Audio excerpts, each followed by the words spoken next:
Give us a greatest hit. Like, I'm so excited about this accomplishment. I've really grown as a leader, and like, oh man, I really fucked this up. So thankfully, I'm not managing them. I have an integrator, a COO. He's equity partner, my right-hand man, Mr. TJ Hawk. And I do GoBundance and more that visionary. He likes the COO Alliance is his mastermind group. He reads a lot, very steady, very methodical, very calm under pressure. Those are not attributes that have come to me naturally. I work on those daily. Greatest opportunity. I'll give you one of why I like being vertically integrated. We buy a building. We buy a 6-unit building. So my specialty, Scott, is I buy multifamilies that need love. And in the Philadelphia region, these properties can be 100 years old. Yeah. So they're old. They've been run down. They need some love. They've been band-aided for years. We go in and we might buy a building for $500,000 and put 700 into it. Woo. Yeah. That's like not a little bit of TLC. That's rebuilding the building.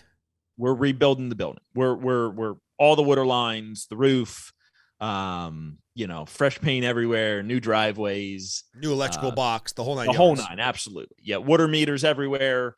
So we get them down to 25-28% operating expenses, and the cap rates are pretty good here. So the numbers pencil out. They're big burr models. What I love about it being vertically integrated with this is we had a resident recently that did not want to move. She's in her 70s. She can afford a slight rental increase.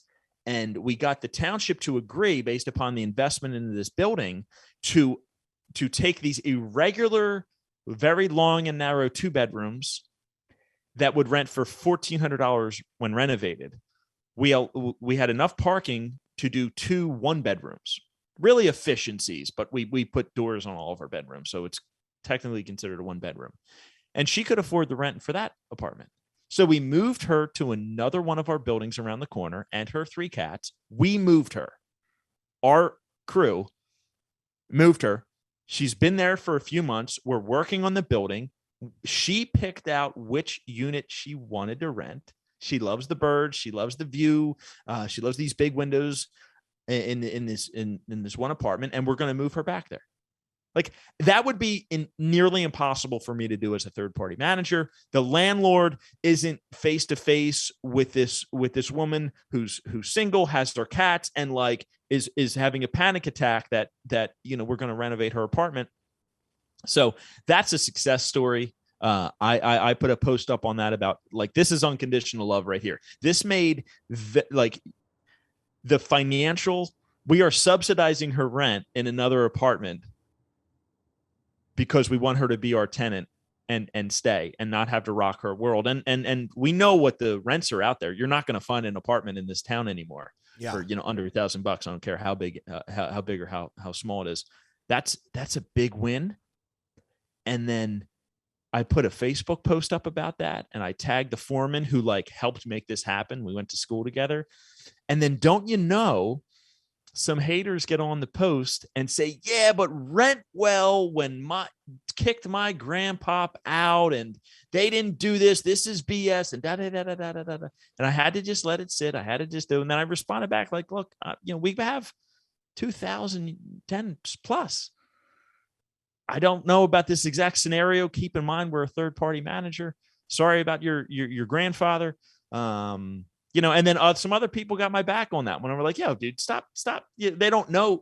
So I bring that up because even these wins, it's not that they're fleeting, but they're interpreted differently by different people. Right. And you just have to know what one of Michael Singer's recent talks, he talked about what are your intentions, and really understanding your intentions.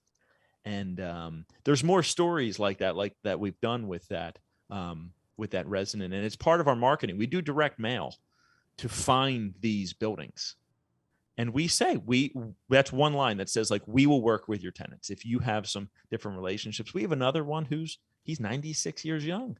He loves to build puzzles. He's been there for years.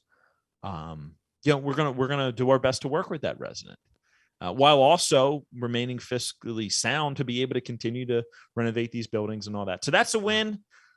I love that Gosh. balance, by the way, because, I choose the mortgage company that I work for because they're doing good things to give back in the community.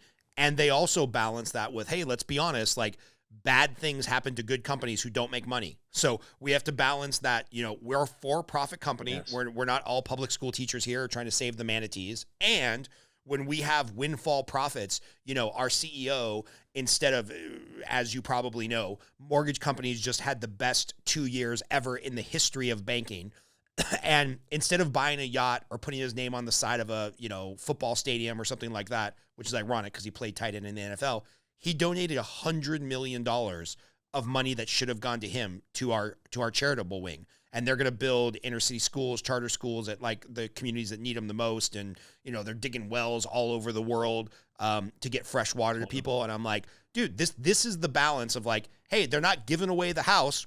Clearly there was $100 million in profit, but there's also a way to give back to the things that matter. And I love that balance that you just described.